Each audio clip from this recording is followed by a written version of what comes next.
Bom dia, galera. Atrasado aqui, mas enfim, é isso, né? Pelo menos estamos aí comparecendo. Então, para quem não me conhece, é novo aí no perfil, meu nome é Leandro Castelo Branco e hoje é mais um episódio da nossa série Yoga Teoria na Prática. O nosso tema vai ser Dharma e Karma, ação e resultado. Bem importante na vida de um yogi, né? E uma yogini, porque através desse processo é que a gente consegue estabelecer uma vida mais tranquila e consegue também abrir espaço no conhecimento da mente, tá? Então, bom dia a todo mundo que está chegando aí agora e relembrando que dá para deixar as perguntinhas, comentários, etc. Se fizer questão que eu veja, é importante deixar aqui onde tem a interrogaçãozinha, senão o feed sobe, né? E eu não consigo olhar, tá? Então é importante, se fizer questão que a pergunta seja lida, respondida, ou pelo menos que eu olhe para ela, tem que deixar ali na caixinha de perguntas, certo? Beleza? Não sei aí se já tiveram contato com esse assunto, né? Não sei quem viu também a live que eu fiz com o professor Patrick Van Lemeren no perfil do Festival de Cinema, Festival Transcendência, que está rolando ainda, vale a pena ver os filmes que estão de graça ali no site. Festival de Cinema Transcendência, né? Vale a pena. Procura ali pro meu perfil, estou seguindo ali também eles. E tem filmes de vários autores com esse assunto, né? Não só sobre yoga, mas espiritualidade e tudo que fala nesse aspecto de transcendência. Mas domingo, então, às 5 da tarde, eu falei com o professor Patrick um pouco sobre esse tema que acabou aparecendo, né? Dharma, que é uma palavra complexa pra caramba de traduzir e, dependendo do contexto, ela assume vários significados. Por isso, é interessante a gente explorar isso, porque as pessoas confundem bastante o significado de Dharma. E uma das razões para isso acontecer é que muda, né? Segundo o contexto, muda o significado. E por que a pessoa deveria se interessar por isso? Qual o benefício, né, de saber o que é Dharma no seu principal sentido? Melhorar a sua qualidade de vida, melhorar a sua qualidade de mente. Várias coisas que a gente reclama hoje na nossa vida, elas são frutos de hábitos, né, tendências arraigadas que vêm a partir da nossa criação ou vêm a partir da nossa natureza e que fazem a gente fazer as coisas de uma certa maneira que acaba não sendo uma coisa construtiva, né? Então, vamos lá. Vamos começar do começo. Como que a gente usa isso, como que a gente define isso e como que a gente vai usar isso realmente para poder consertar algumas coisas que não estão legais na nossa existência, né? Então, bom dia a todo mundo que está chegando aí de novo. Lembrando que até é uma pergunta que aparece sempre, né? Fica gravado sim, mas ver ao vivo realmente é a melhor ideia, tá? Então, vamos lá. Dharma, então, é uma palavra que muda pra caramba de significado segundo o contexto. Ela pode significar propósito, né, de uma pessoa nessa vida, por exemplo. Ela pode significar a busca por reconhecimento através das ações que você toma na sua vida. Mas uma das principais definições e que ajuda mais a gente a ter um benefício construtivo, né, dessa história toda e trazer para a vida assim imediatamente é a definição de Dharma como sendo um conjunto de condutas baseadas em valores universais que permite uma melhor convivência de você e as pessoas à sua volta. É você e o mundo. Tá?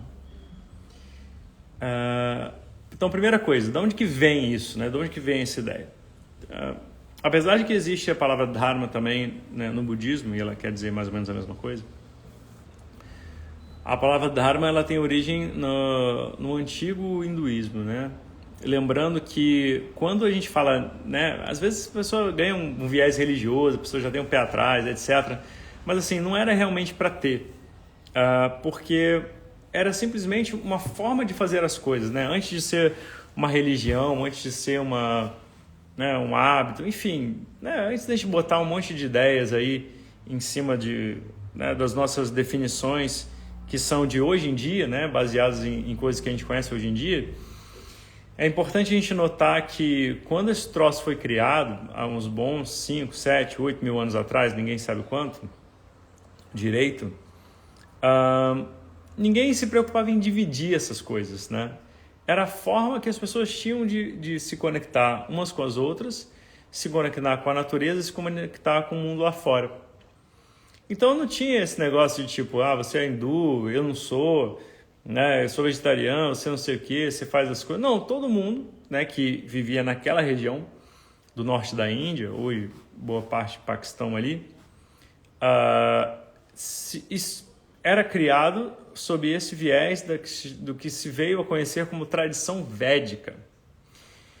E que, mais tarde, né, várias dessas condutas ficaram conhecidas como hinduísmo. Mas, assim, o hinduísmo é uma palavra cunhada de fora para dentro da Índia. Né? É uma palavra de origem persa, segundo consta, que designava a galera que morava atrás do rio Sindo. Então, quem morava atrás do rio Sindo eram os hindus, por causa lá de variações no persa. Ficou conhecido ainda. Então, os hindus eram aqueles que moravam atrás do rio Indo, né? Como eram chamados. Mas, na real, o nome, né, dessa parada toda, dessa cultura, dessa tradição da qual se originou o yoga, dança, artes marciais, um monte de coisa daí, astrologia, né, védica, etc., o nome desse troço era Sanatana Dharma. Sanatana Dharma é o nome correto. E por que eu estou falando isso? Só para ficar bonitinho? Não, porque aí a gente já vê. Sanatana Dharma significa a conduta eterna. Né? Numa tradução livre significa Sanatana Dharma significa a conduta eterna. O que quer dizer isso?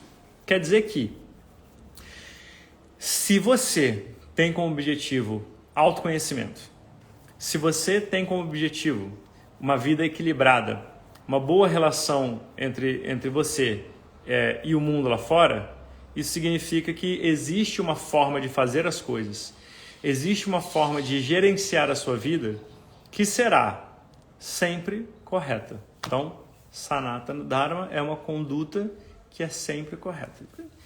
Mas como assim esse troço pode ser sempre correto?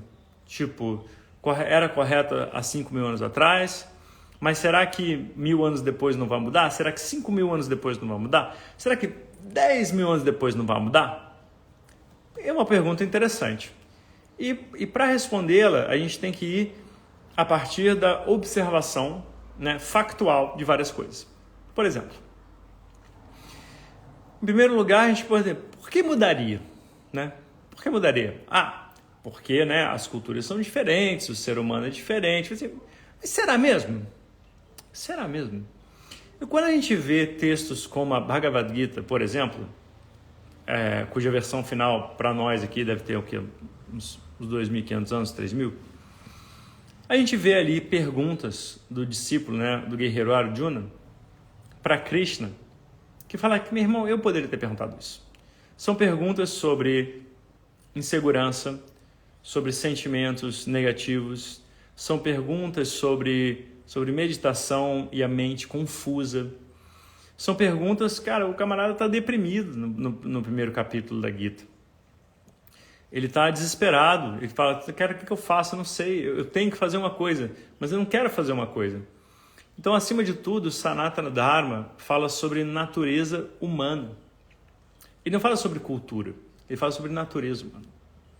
Ele fala sobre insegurança, né, como resolver isso tudo. Confusão mental, desordem, né, nos sentimentos, conflito entre razão e sentimento. Fala, o sujeito está ali numa situação desesperadora, ele tem que matar parte da própria família que está numa guerra. E os dois lados da guerra têm elementos da própria família. Então, uma situação realmente desesperadora. Eu não quero fazer isso, mas eu tenho que fazer. No mais, a gente vai ver que o Sanatana Dharma ele é montado em cima de valores universais. E hoje em dia, né, em que impera a subjetividade, é quase um tapa na cara, né? Quase um pecado falar, né, valores universais. Como assim? Mas e as culturas? E não sei o quê? Eu te cito aqui valores universais e você vê se realmente tem alguma cultura que prega isso de forma diferente. Exemplo. E acima de todos, por exemplo, não violência. Exemplo. Verdade. Respeito. Coerência. Retidão. Né? E valores para si. Disciplina. Autoesforço. Autoquestionamento. Então, como que pode ser diferente?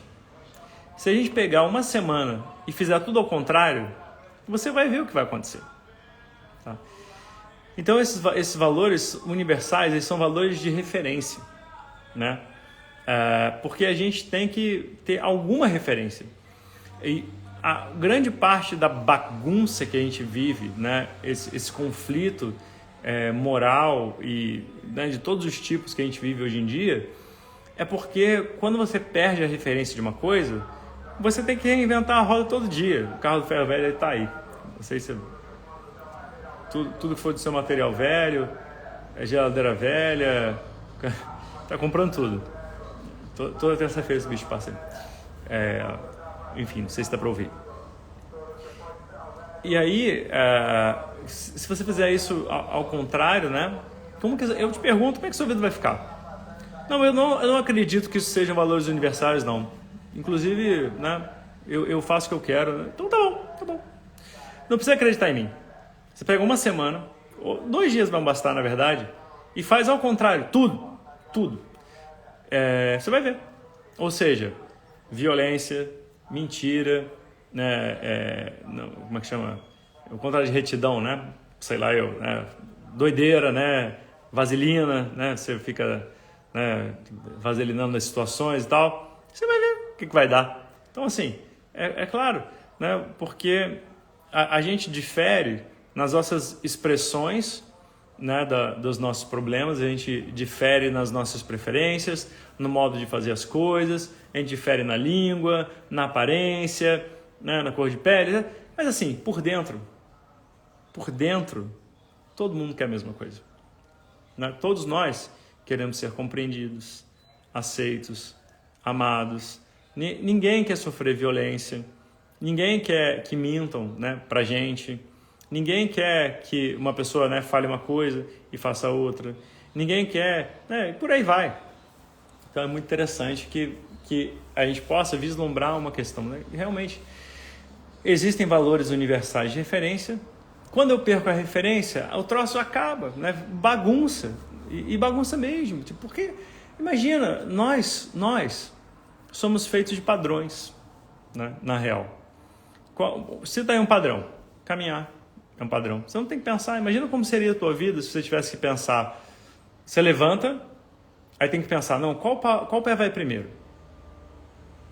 E depois? Não, calma aí, qual pé eu botei para trás? Não, é automático.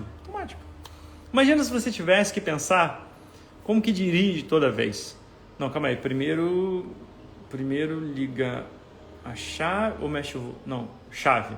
Ligou. Aí, primeira marcha... Imagina, não daria. Né? Não daria.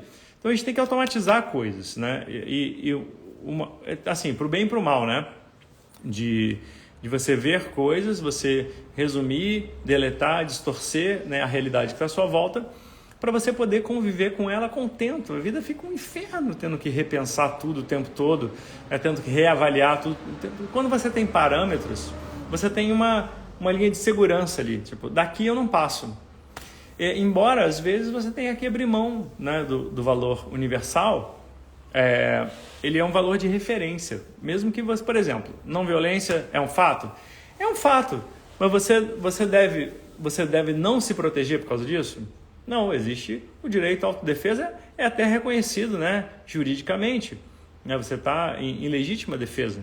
Então é justificado o uso da força se a pessoa estava te ameaçando. Ok, ainda assim é uma coisa ruim, mas é justificável. A mentira, em tese, não é legal, não é construtivo mentir. Né? Causa uma fissura na mente mentir. Por quê? Você não quer que mintam para você, você não tem nenhum problema em mentir para os outros. Isso é um problema. Sua vida é bagunça. Mas existirá situações, uma das clássicas, né, que tem até em algum texto, tá lá, né, se chega, né, você vê uma família se esconder atrás da moitinha ali, você não sabe por quê, você fica lá na sua, né, aí de repente vem uns bandidos atrás assim, e cadê aquele pessoal aí, né, os bandidos armados assim, espada na mão e tudo mais, espada porque é tipo centenas de anos atrás, cadê esse pessoal aí, me fala aí que a gente quer pegar eles, não sei o quê. É claro que você não vai dizer, né? Ali atrás da moita, ali. Não, você vai mentir, né? Foram para lá. Então, ainda assim é uma mentira, mas justificável. Então, eu acho que algumas pessoas têm uma ideia incorreta, né? E uma sensação de que se você tiver parâmetros, de alguma forma você não é livre. Né? Se você tiver parâmetros, você não está pensando por si. Isso não é verdadeiro. Na verdade, isso corresponde muito por causa dessa... Por que a gente está vendo essa loucura hoje em dia, né? Cara, cada dia que eu vejo jornal é pior do que o outro. Nem sei porque eu vejo mais, sinceramente. Porque realmente dá trabalho, né? Essa subjetividade extrema força a tua mente e você faz besteira, filho. E as nossas definições de coisas estão todas trocadas e a gente nem percebeu. Por que está todo mundo tão desesperado? Né? Porque você quer fazer as coisas cada vez mais rápido e a gente vai inventando coisas para fazer as coisas cada vez mais rápido e ninguém faz a pergunta, vem cá, o que eu faço com o tempo livre? E com o tempo livre, teu celular vai dizer se você botar aí. Tempo livre, tu fica o quê? Redes sociais. Vendo Netflix, etc. Isso não é uma coisa má em si, né? Mas será que a gente está nesse mundo? Será que Deus criou a gente? Se é que você acredita nisso? Para ficar vendo redes sociais e Netflix? E aí a gente fica pensando, né? Tipo, conforme a gente olha para o mundo lá fora e ninguém para pensar sobre isso e não dá nem para culpar as pessoas, que, né? Por que parariam? Né? Esse assunto ele não é relevante, ele não é puxado esse assunto em lugar nenhum, não se fala sobre isso. Diretamente, mas indiretamente fala sim. Na tentativa, né, de ser feliz, qual é a fórmula da felicidade, o que eu tenho que fazer. Eu me descubro vivo aqui nessa vida, tendo que viver essa vida e ninguém me fala o que eu tenho que fazer, né? Só assim, superficialmente. Superficialmente parece que eu tenho que né, crescer, estudar, me educar, encontrar o meu caminho, fazer uma faculdade de repente, ou achar pelo menos um trabalho, um sustento, etc. Daí eu caso, ou não caso, etc. Eu vou levando isso até o dia da minha morte, e daí? Mas é isso, né? E será que isso lembra mais uma vida ou uma sobrevida? Será que eu estou enrolando? Será que do jeito que eu estou levando a vida hoje, eu vou chegar lá, né, 30, 40, 50 anos lá na frente, né, quando eu tiver meus 100 anos, meus 125 anos, eu vou olhar para trás e dizer assim, pô, mandei muito. Realmente, assim, usei meu tempo com sabedoria. Ou será que quando eu chegar lá na frente, eu vou olhar para trás e perguntar, o que eu deixei realmente aí para trás? Que tipo de quem? Como que as pessoas vão se lembrar de mim? A partir do quê? Quais ações eu deixei? Quais exemplos eu deixei para trás? Então a gente fica, né, nesse desespero de ter que viver essa vida e querer coisas e não conseguir essas coisas. A gente fica no desespero criando algumas definições para a gente. Por exemplo, felicidade. O que é felicidade? O que é ter felicidade? O que é ser alegre nessa vida? Provavelmente é preencher todos os desejos da minha mente. Todo desejo que eu tenho, eu vou tentar preencher. Isso é felicidade. Isso é loucura, velho. É loucura, a mente nunca vai parar de desejar. Significa dizer que, se a definição é essa, você nunca vai ser feliz de fato. É importante perceber isso. A mesma coisa, liberdade, né? Que tem mais a ver com isso que a gente está falando, que é Dharma. Liberdade é poder fazer o que eu quiser, na hora que eu quiser, quando me der na telha. Entende? Não, cara, isso é loucura. É loucura. A gente está limitado, permanentemente limitado por parâmetros, por convenções sociais, pelo que é esperado da gente, pelos papéis, ou seja, pelo Dharma. Ou deveria estar. Porque isso dá tranquilidade na mente. Né? E aí entra um dos objetivos principais, né? Mas por quê? A gente está rebelde, né? A gente está rebelde geralmente. Por quê? Por que eu tenho que fazer esse troço aí? Né? Vamos supor que você tenha razão. Mas por que eu deveria? Né? Bom, em primeiro lugar, porque a tua vida vai melhorar sensivelmente se você tiver uma vida dentro do Dharma. Porque a consequência de você, né, ser correto, reto, coerente, a consequência de você respeitar as pessoas, a consequência de você não ser uma pessoa violenta, reativa, a consequência disso tudo é tranquilidade na sua mente e na sua vida. A consequência disso tudo é transformar a realidade que está à sua volta.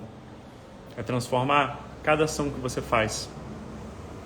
E aí já não é um benefício, né, bastante grande e palpável?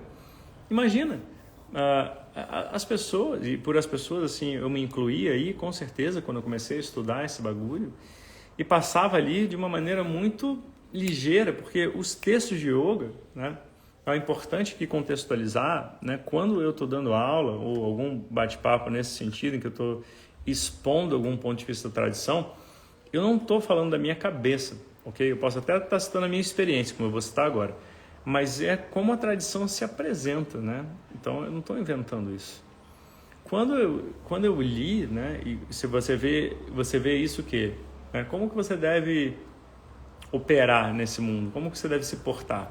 Bom, tá ali no Hatha Yoga Praticada tem 20 valores, esse século 17 esse texto. Nos Yoga Sutras tem 10 valores para você seguir. Isso é século 5 antes de Cristo. Nos Upanishads tem valores, né, que o estudante deveria seguir. Entre eles, respeito ao professor. Dependendo do Upanishads, pode ser 1000, 2000 antes de Cristo, por aí. Então, depende. Bhagavad Gita também, última versão aí, quem sabe ali, século 5, século 8 antes de Cristo. Também cerca de 20 valores. Então isso permeia a tradição como um todo, porque tem um impacto brutal na vida de quem faz. A gente hoje em dia, tá? Momento da verdade, ok? A gente hoje em dia está sofrendo as consequências de fazer as coisas de uma forma desordenada. Então, a reclamação. Poxa, minha mente está ansiosa, não para. Estou ansioso, não consigo dormir, né? Boca seca, dor de barriga, ataque de pânico, não sei o quê. Em boa parte, a menos que tenha tido, né, uma situação traumática, etc. Mas a vida, de uma forma geral, ela pode estar correndo de uma maneira muito que favorece justamente essa ansiedade aparecer, né? Multitasking, ninguém para, não tem horário para nada, a gente não respeita o ciclo do corpo, né? Ou seja, acorda quando der na telha, vai dormir quando der na vineta, come pizza de micro-ondas, enquanto dirige, enquanto fala com outra pessoa, celular na mão toda hora, o tempo todo, não passa um instante sozinho, nunca, não tem o menor valor, né? Tem que reavaliar as situações na hora. E olha só, vou te falar uma coisa, quando você não tem um parâmetro para seguir, tipo esse, né, de não violência, blá, blá, blá, blá, qual é o parâmetro? Eu sou o parâmetro. Tipo, o que é benéfico para mim? Como que eu posso ganhar nessa situação? Como que eu posso me sair bem? Ou pelo menos como que eu posso não sofrer nessa situação? Sabe o que acontece? A gente se torna extremamente egoísta. E a gente, a reboque, né, abrindo mão, né, dos valores universais, conforme a gente vai, a gente cria uma mente instável. E a gente está vendo essa mente instável chegar. Cara. E olha só, a gente vem avançando tanto em todas as áreas. Imagina, saiu agora uma vacina, sei lá, em um ano menos. Enfim, nem vou entrar nesse mérito. Né? Tá ficando tudo muito avançado. As pessoas estão vivendo mais. As pessoas estão com a oportunidade de fazer mais coisas. Mas ninguém sabe por quê. Ninguém sabe por quê. E isso, né, o Dharma, ele é uma forma de relacionar o quê? De regrar o quê? O outro lado da questão, que é o karma, ou seja, ação. Karma quer dizer ação. E a gente vive nessa vida as consequências dessas ações. Né? Positivas ou negativas, as ações dão frutos e esses frutos voltam para a gente. Assim é dito. Ou visíveis, né? Frutos visíveis, você vê na hora, você bate na pessoa, a pessoa fica brava e bate em você também às vezes. Ou invisíveis, você nem sabe que a pessoa ficou irritada, mas ela ficou. E essas consequências, elas aparecem para você. Se você é uma pessoa vista como, né, meio vaselina nas situações, não é confiável, se você é uma pessoa estourada, se você é uma pessoa, né, introvertida, se você é uma pessoa não eficiente, se você é uma pessoa, etc, etc. Existe um certo tipo de oportunidade que vai aparecer para você. E um outro certo tipo de oportunidade vai ser vetado, não vai nunca aparecer para você. Isso é uma consequência direta do teu karma, ou seja, das tuas ações. Como que você trata as pessoas? Como que você trata a si mesmo? Como que você lida com esse mundo? Como que você? E assim, esse tipo de coisa determina a tua realidade. Né? Esse tipo de coisa, principalmente, determina isso que você chama de realidade. Você acha que é o acaso, só que não tem acaso nenhum na história, né? Por acaso essa pessoa chegou para mim, ela combina exatamente comigo, blá, blá, blá. Não é acaso nenhum. Por que você se comporta de uma certa maneira, por que você vai em determinados lugares, em determinados horários, faz as coisas de uma determinada forma, você encontra pessoas que fazem exatamente da mesma forma. É o trabalho que você tem, as coisas que você juntou, os relacionamentos que você tem, eles estão, de certa forma, né, sempre conectados com a pessoa que você se apresenta como sendo. Eu não posso dizer a pessoa que você é. Sabe por que eu não posso dizer a pessoa que você é? Porque você sempre pode mudar. Essa que é a beleza da situação. E, acima de tudo, no tocante à vida de prática, né, a vida espiritual, é muito importante que o nosso estilo de vida reflita as coisas que a gente quer pra gente, porque senão, cara, não vai ter paz, entendeu? E não sou eu que estou dizendo isso, né, para variar. O próprio Krishna diz, quando a Arjuna pergunta lá sobre meditação, Krishna vai dar várias dicas de que tem várias paradas que deveriam estar acontecendo já de antemão.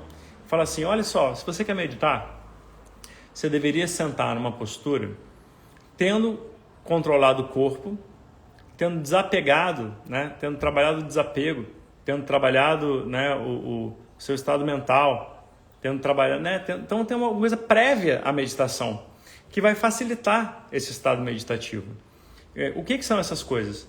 Cara, assim, não precisa ser nenhum gênio, sinceramente, a gente só precisa parar e pensar.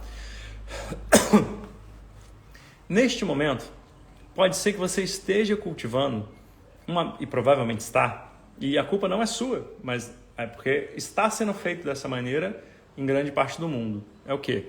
O cultivo de uma mente oposta a uma mente calma, que é o que você quer.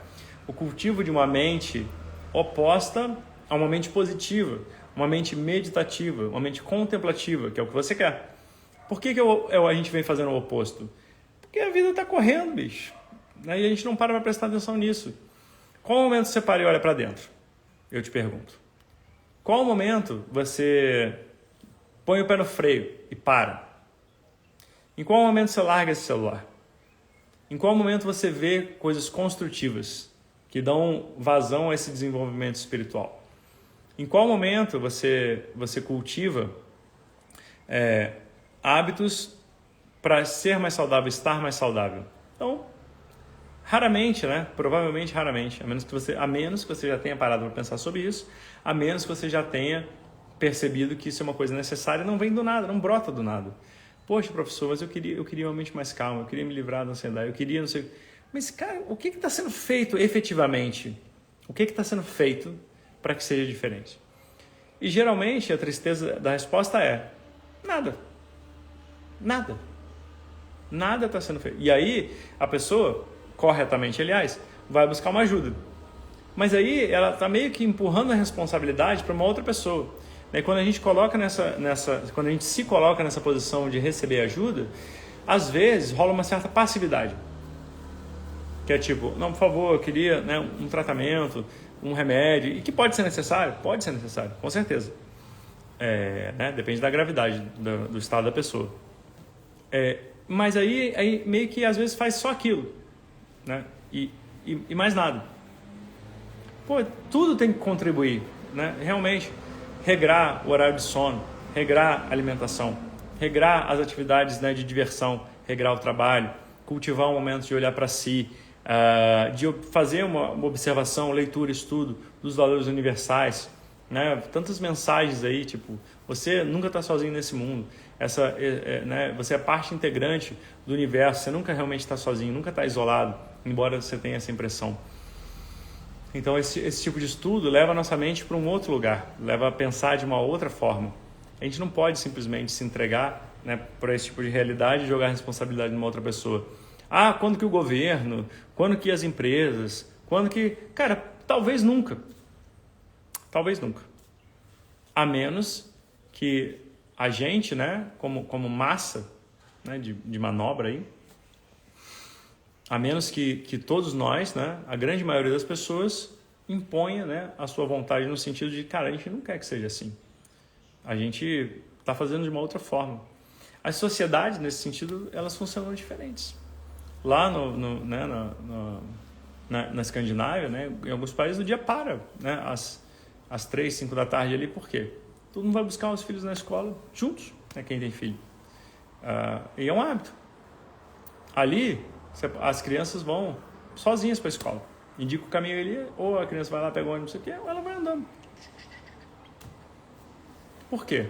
Né, as coisas menores, as coisas, né, todo mundo conhece todo mundo ali, a probabilidade de dar ruim é menor. E se faz dessa maneira, todo mundo faz dessa maneira. É um esforço do coletivo para que seja dessa maneira, para que seja uma vida melhor para todo mundo. E aí a gente tem que pensar, o que a gente está fazendo, né, com a gente mesmo? Você pega, por exemplo, o trânsito aqui. O trânsito no Rio é inferno. É inferno. Por quê? Porque as pessoas querem que seja assim. Assim, o quê? Cara, as pessoas querem que seja assim. Quando você opta por avançar um sinal vermelho. Eu já falei isso mais de uma vez, mas é muito chocante. E eu faço isso praticamente todo dia. Que é o quê? Deixar ou buscar meu filho na escola. Num espaço aqui, que eu acho que é o quê? Sei lá, uns 5 quilômetros, talvez. Tu vê de tudo. Vê de tudo. Tem gente descendo na contramão, gente cruzando a faixa dupla, gente atravessando o sinal, gente, né, quase atropelando ciclista, gente descendo de ré na contramão, gente trancando a rua, né, que tem duas pistas, né, uma vai para cá e uma vai para lá. O pessoal vai para outra pista para depois cortar lá na frente, para o trânsito inteiro, né, para poder dar seta, só porque ele estava indo mais rápido ele quer cortar. O outro para o carro de qualquer jeito, tranca uma das pistas. O outro, para atravessar, ele espera atravessado, trancando todas as pistas. Para em fila dupla, né? Não sinaliza. Enfim, aí é o que é, né? O conjunto das pessoas fazendo isso, em sua maioria, causa essa realidade aí de selva, entendeu? Eu considero o trânsito daqui pior que o da Índia. E a Índia muitas vezes nem tem sinal de trânsito, né? Mas por quê? Lá você pelo menos já sabe o que esperar, ou seja, espere a desordem. E aqui existe uma ordem aparente, ou seja, em tese, né, no mundo das ideias, existe uma ordem, só que ninguém cumpre. A realidade que a gente tem é essa, X, volta e meia. Agora mesmo, né, um jogador do Flamengo lá atropelou um ciclista. Nem sei qual nem sei qual foi a circunstância, sinceramente, mas enfim, né? Às vezes também o ciclista pode estar fazendo besteira, mas eu não vi. Eu não sei. Mas o fato é que não é a primeira vez. E várias vezes, né? A pessoa está em alta velocidade, etc. Nem sei se é o caso. Mas, enfim, não tem respeito. Às vezes o ciclista está em cima da calçada, não é para andar em cima da calçada. Né? Em tese, o ciclista está na rua. Né? E acompanhando a mão do carro também. Essa é a regra, né? Você pode não gostar da regra, mas é assim que é. Era para respeitar sinal, né? As pessoas não... Né? Ciclista e pedestre ali na ciclovia também é bagunçado. Então, assim... A gente tem que reconhecer que, como maioria, a gente é um povo desordenado, né? O Farid não está escutando, não? Mas a galera está escutando, eu acho, né? Tomara que sim, porque senão eu estou falando aqui sozinho, ó. Já tem um tempo. Entendi agora. Você falou. Falando que é um tempo que não me escuta. Sim. Mas estamos aí, né? Sem problemas. Tem gravado aí. Ficam gravados. E o ponto é, né? O que a gente constrói pra gente? O que eu quero construir para mim mesmo? Porque assim, o esforço coletivo, etc. Mas olha só, o esforço começa individual. Né? O que eu posso fazer por mim? Se eu não consigo nem mudar a mim mesmo, eu vou mudar uma outra pessoa? Não, filho, você muda você mesmo. Você muda você. Então você escolher fazer diferente, ser diferente, acontecer diferente. E não precisa ser nenhum gênio, não, cara. Né? O Dharma tá aí e não precisa ser nenhum gênio para saber o que é. Você pode ler. Na verdade, não é nada muito diferente do que as nossas mães, avós, né, pais, etc. falaram pra gente. Em algum ponto a gente deixa de acreditar nisso e a gente sofre as consequências disso, né? Porque assim, não tem ida sem volta. Isso é o karma também. O karma é isso. O karma que é ação, né, e que traz um resultado. E não é questão de certo ou errado, não. Não é injustiça e injustiça. É uma consequência. Porque, meu irmão, o negócio é o seguinte. Você pega uma bola de bilhar, de sinuca, e joga ela pra cima. Se ela cair na sua cabeça e vai cair, isso é certo ou errado? É injusto ou é justo? Ou é uma consequência direta de uma ação direta? Né? Tipo, você sabe a lei da gravidade. Por que é uma lei? Vai acontecer. E joga uma bola para cima, não toma cuidado, vai cair na sua cabeça. De quem é a culpa? É sua. É sua. Se você mente, né, se você, né, desrespeita as leis, e se você, né, resolve avançar um sinal vermelho, atropela alguém, de quem é a culpa? É sua. Então a gente tem que também crescer e aceitar e acolher a responsabilidade sobre os nossos atos. O que está acontecendo? E deixar de ser banana, no sentido de que né, a gente é uma vítima. Cara, se colocar como vítima é sempre a pior coisa que você pode fazer. Porque muitas vezes isso tá como... Isso embute um papel de desesperança, né? De tipo... eu não tenho o que fazer. Eu fico realmente aqui só aguardando, né, as coisas acontecerem, alguém vai resolver para mim, etc. Mas quem vai resolver? Quem vai resolver? Então, esse é o ponto.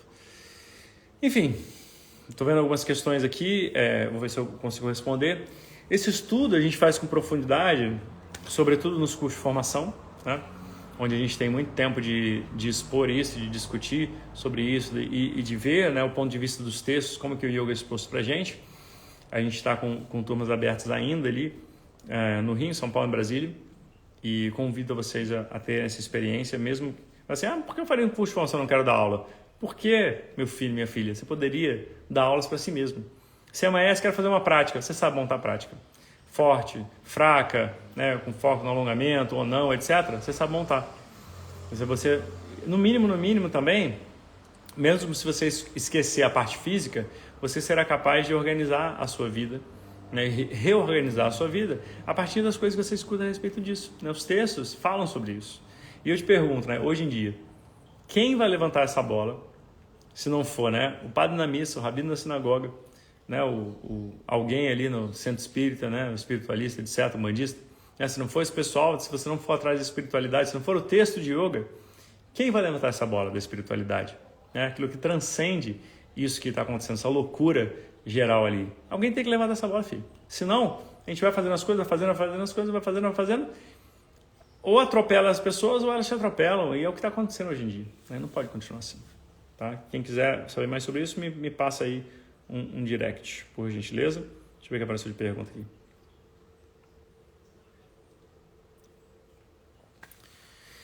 O que você, no caso eu, né? Já nesse caminho de yoga há muito tempo, consegue não viver momentos de ansiedade? Não, né?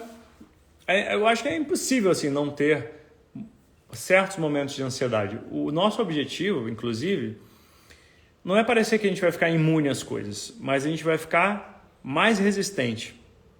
Com certeza. A gente vai ficar mais resistente.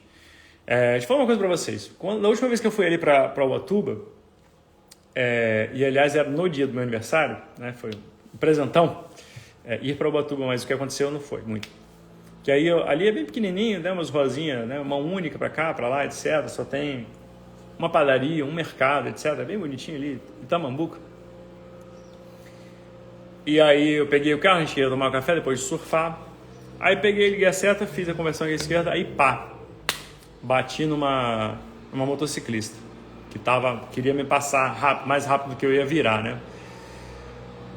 Eu falei, tá bom. Falei, poxa, saí, vi se a moça se machucou. Não se machucou, quebrou um pouco a moto, etc, parará.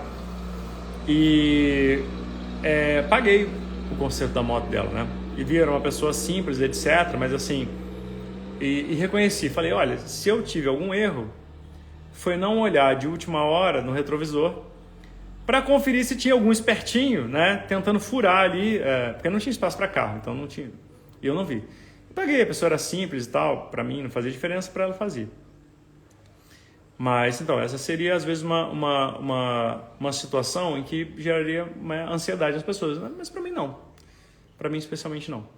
Também porque a pessoa não se machucou nem nada, etc. Mas assim, eu vejo que em muitas situações em que as pessoas perderiam o controle ou fariam bobagem, eu estou com a cabeça no lugar, né? Consigo pensar. Mas claro que, né, haverá situações em que, vamos dizer, aí amanhã me convidam para dar uma palestra, né, na televisão, o Brasil inteiro vai ver, vai rolar um nervosismo, né? Mas também sob controle. O ponto não é não ter essas coisas, mas é saber como que você vai gerenciar essas coisas, entende? O ponto não é ter, né, tristeza, ansiedade, etc., mas qual é o seu melhor de gerenciar isso? Tá? E por isso estou falando, tudo tem que contribuir para você gerar isso. O seu dia a dia, os seus hábitos, as suas práticas, tudo isso contribui para gerar uma reação melhor a esses sentimentos negativos que são inevitáveis. O que tem aqui?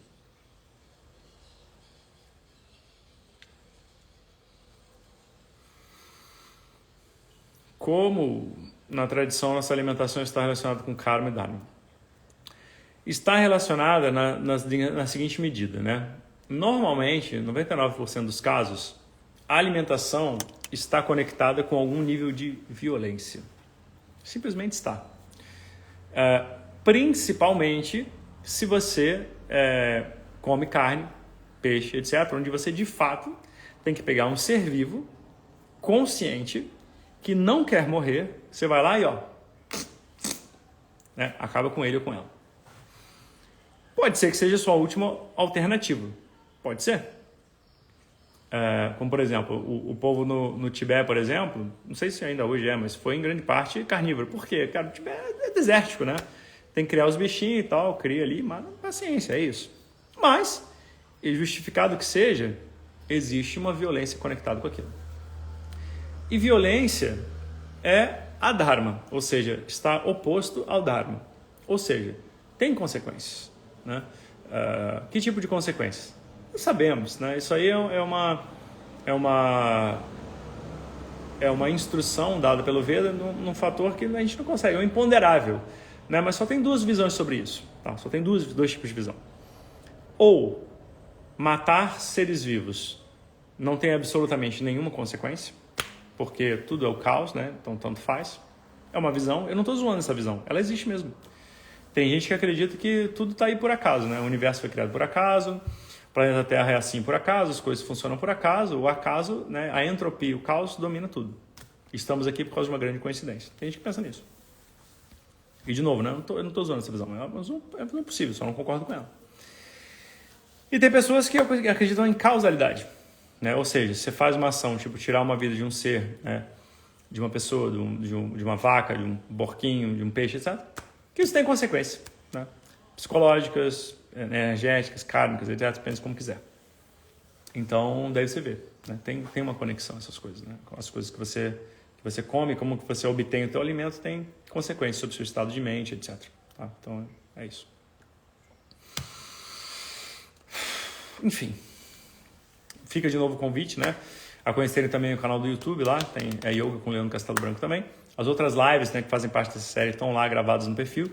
E as inscrições ainda abertinhas aí para quem quiser entrar. A gente está o quê? Com um terço mais ou menos das vagas, talvez, já tomadas, né? Tem a corrida desabalada de janeiro, né? Com certeza. A galera deixa para a última hora. Eu aconselho, não deixe para a última hora, né? Faça agora a inscrição antes que chegue lá e fale assim, infelizmente não vai ser possível mais entrar, principalmente porque a gente não sabe como que a pandemia vai estar, então a gente não vai mega entupir de pessoas, porque depois não dá para continuar. Então, grato sim, excelente dia para todo mundo que me acompanhou. Se por acaso surgiu alguma questão, não foi possível colocar aí, é só me alcançar, principalmente pelo direct, e eu respondo assim que eu puder. Combinado assim? Então, ou que a gente possa, né, trazer cada vez mais o Dharma para o nosso dia, que a gente possa regrar cada vez mais as nossas ações e ter os benefícios de fazer isso, né? É custoso? É. Exige disciplina, energia, bom senso? Exige. Mas o benefício é grande. Tá bom, André, beleza. Normalmente você está sempre lá, né? Maravilha. Então até mais. Excelente dia para todo mundo. Ou